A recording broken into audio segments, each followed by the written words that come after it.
नमस्कार, आप देख रहे हैं अनादि टीवी। मैं हूं आपके साथ अभिषेक भट्टाचार्य। छत्तीसगढ़ में जो शराब घोटाला हुआ था वो अब राज्यसभा तक पहुंच गया है। ये मुद्दा जहां प्रधानमंत्री मोदी ने विपक्ष के आरोपों का जवाब देते हुए बुधवार को इसका जिक्र किया। पीएम मोदी ने कहा कि छत्तीसगढ़ में कांग्रेस सरकार के मुख्यमंत्री के साथ शराब घोटाला जुड़ा है। इस मामले में भाजपा प्रदेश अध्यक्ष किरण सिंहदेव का भी बयान सामने आया है। उन्होंने कहा कि कांग्रेस के कारनामों की गूंज पूरे देश में गूंज रही है। विधानसभा में जनता ने भाजपा पर भरोसा जताया। कांग्रेस की सरकार में पूरा छत्तीसगढ़ भ्रष्टाचार की भेंट चढ़ गया। इस पर पलटवार करते हुए कांग्रेस संचार प्रमुख सुशील आनंद शुक्ल ने कहा कि प्रधानमंत्री को भाजपा सरकार में हुए 4600 करोड़ के शराब घोटाले की जांच कराना चाहिए। आज भी भाजपा की सरकार में शराब घोटाला जारी है।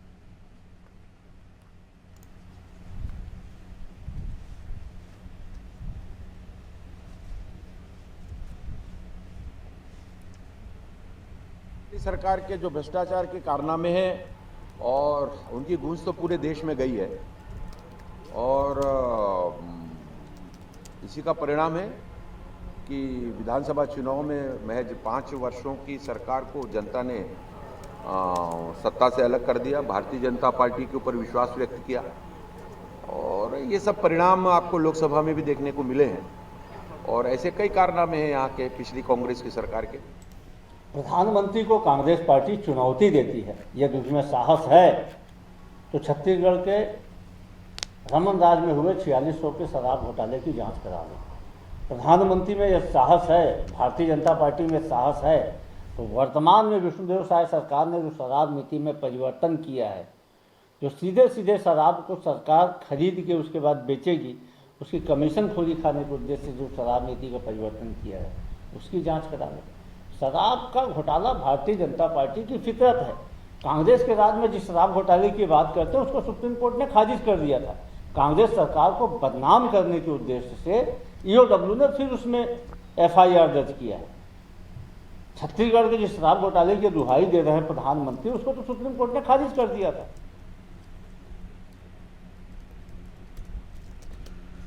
चलिए, हमारे सहयोगी कुलभूषण हमारे साथ जुड़ चुके हैं। कुलभूषण, शराब एक बड़ा राजनीतिक मुद्दा बन के उभरा है छत्तीसगढ़ में और कहीं ना कहीं गाहे बगाहे ये मुद्दा सामने आ ही जाता है। हालांकि अभी ये मुद्दा राज्यसभा में गूंजा जब प्रधानमंत्री नरेंद्र मोदी ने इसका जिक्र किया। तो जिस तरह से हम देख रहे हैं लगातार आरोप प्रत्यारोप चल रहा है शराब के घोटालों को लेकर।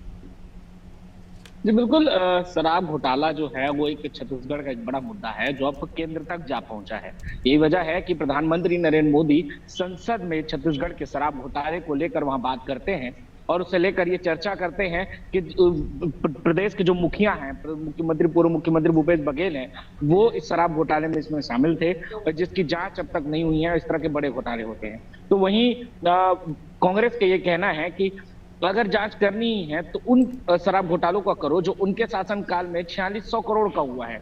तो दोनों ही जो है वो अपने अपने तौर पर वहां पे आरोप प्रत्यारोप का ये जो दौर है वो जारी है। हालांकि इस शराब घोटाले के मामले में जिन लोगों को उठाया गया था उन पर अभी जो कार्रवाई है वो लगातार जारी है। वो अभी यूपी पुलिस के पास है।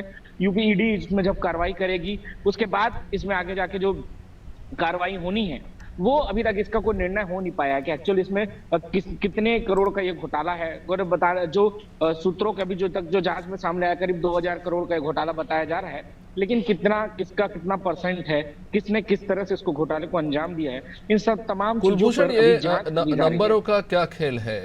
बीजेपी एक बड़ा सा नंबर जरूर दे देती है लेकिन उसके पीछे के क्या तथ्य है, क्या सच्चाई है, साबित नहीं कर पाती।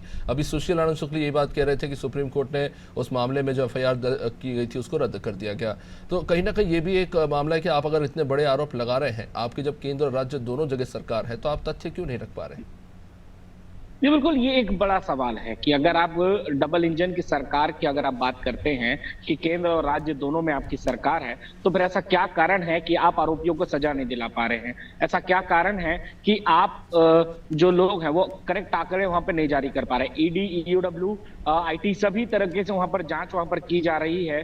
छत्तीसगढ़ और यूपी पुलिस और झारखंड पुलिस तक इसमें जांच की जा रही है, लेकिन अब तक कोई भी तथ्य इसमें शामिल नहीं सामने आए हैं, ना तो इसके कोई पुख्ता सबूत लोगों को मिले हैं। सिर्फ जांच के नाम पर लोगों पे कार्रवाई की जा रही है और अंदर रखे जा रहे हैं। तो ये एक बड़ा सवाल है, क्योंकि इसमें बड़े बड़े नाम थे, मुख्यमंत्री जैसे बड़े सीधा तौर पर मुख्यमंत्री का इसमें नाम शामिल था। तो यकीनन तौर पर इसमें एक बड़े सवाल तो उठने लाजमी है। और कांग्रेस जो है इसमें बात जो करती है कि जांच करना है तो पूरी तरह कीजिए, सिर्फ एक तरफा जांच जो है वो 2000 करोड़ का क्यों कर रहे हैं। और तो ये भी आरोप लगा रही है कि अब आपकी सरकार है, अब बीजेपी शराब क्यों बेच रही है, अब शराब के दामों को क्यों बढ़ा रही है, अब जो आते हैं वो क्यों हो रहे हैं, अब जो शराब के घोटाले हैं वो ऐसा क्यों हो रहे हैं।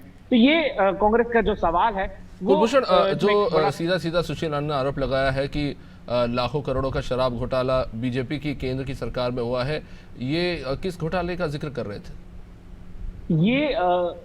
ये हुआ था, आज मैं बता दूं कि 2003 का ये मामला था, जब जो 2007 का करीब ये मामला था, जिस समय रमन सिंह की सरकार ये हुआ करती थी। और सरकार जो प्राइवेटाइजेशन जो प्राइवेट ठेके होते थे शराब के, उसे सरकारी ठेकों में बदल किया गया था, जिसके बाद से ये था कि सरकार जो थी वो अब डायरेक्टली सरकार शराब वहां पे बेचेगी। ठेका पद्धति जो थी उसे पूरी तरह खत्म कर दिया गया था। उस दौरान कुछ 4600 करोड़ का शराब घोटाले का एक मामला था जो उस समय सामने आया था, लेकिन उस समय कुछ बड़े अधिकारी, कुछ बड़े आईएएस अधिकारी, उन लोगों को भी नाम उस समय शामिल आए थे, लेकिन उस समय वो मामला दब गया था, उस समय वो मामला नहीं उछल पाया था। अब दोबारा जब ये बात उछला है और जब 2000 करोड़ का शराब घोटाले की बात आई है, जो सुप्रीम कोर्ट में भी गई, तो सुप्रीम कोर्ट ने भी उस दावे को खारिज करते हुए उन्हें जमानत दे दी गई थी अनवर ढेबर को।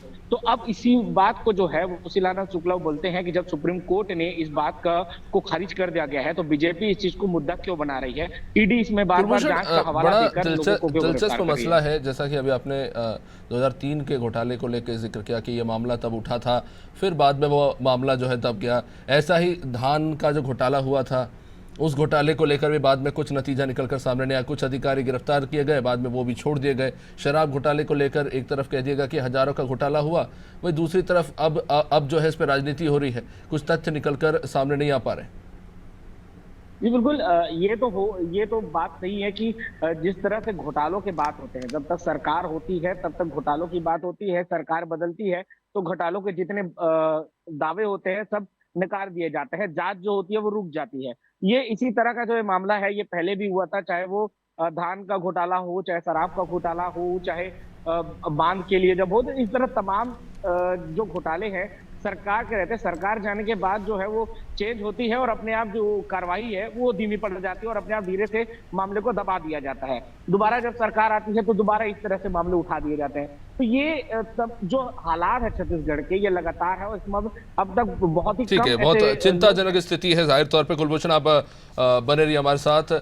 तो ये जो सियासत है वो जमकर हो रही है, लेकिन ये भी बड़ी दिलचस्प बात है कि जो भी घोटाले हो रहे हैं इनमें आंकड़े दे दिए जाते हैं, जांच होती है, जांच के बाद किसी भी नतीजे पे कोई भी मामला नहीं पहुंच पाता है भ्रष्टाचार का। तो ये एक बड़ा सवाल है कि आखिर कहाँ साठगांठ हो रही है।